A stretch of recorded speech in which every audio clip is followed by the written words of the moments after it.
Ride and Style Television presents The Blue Martian.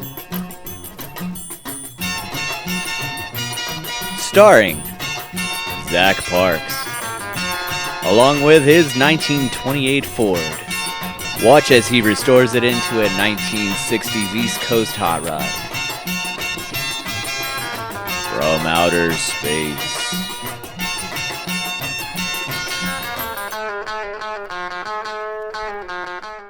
Hey guys, welcome back to new episodes of The Blue Martian. Sorry we're gone for so long. So now let's do a bunch of little tedious things, but I'm going to start with blowing my rear axle apart. I need to get my axles out so I can measure the length of the mounting surface to the end of the axle, because I'm going to be changing this over to a posi track. So what's great is the Dana 44 came in the Ford pickup trucks. I'm not sure on what exact years, maybe like 53 or 54 to 55, something like that. They were available back then for a short period of time before the 9-inch actually came out. Good axle. What's great about it is it was used a lot the years after that. It turned into a front axle. Off-roading guys love the Dana 44, Dana 66, all that kind of stuff. So there's a lot of aftermarket parts for this rear axle. What's great is most guys don't want them because they're looking for a 9-inch. Most of the guys take these out of the cars and trucks or whatever they're in, get rid of them to put in bigger axles. So they're readily available with a lot of aftermarket parts and actually have a pretty good reputation. So what I'm going to do is pull this apart and put good quality parts in it. Really rugged, really good rear axles with really good splines, unlike what it has now. Obviously, this is a one-tire fryer axle, how it is. And if you look at these tires that are on it for mock-up, in the last episode you saw what tires we have actually going on it. The way I'm going to be driving it, it needs to be a little bit stronger. So you guys know what I mean. We're going to blow this apart, get some measurements out of it, get some parts ordered.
that this body's solid welded.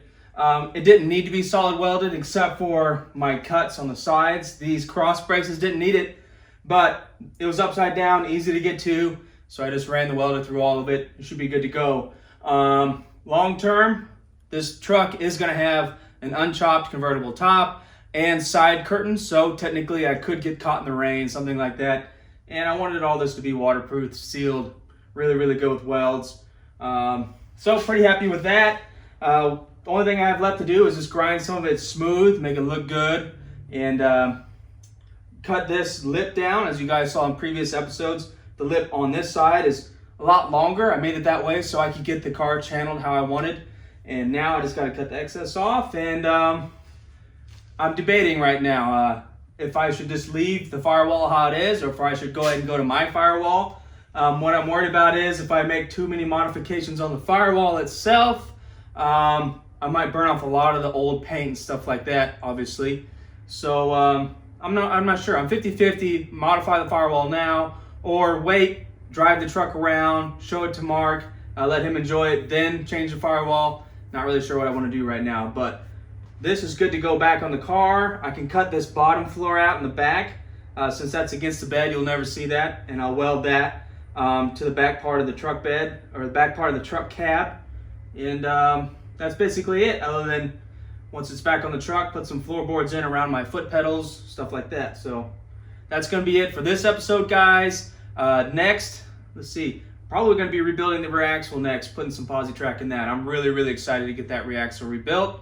And we'll just keep welding and grinding and getting this stuff in primer. Hopefully we can do it before it gets too cold outside. So thank you for watching, guys. See you next time.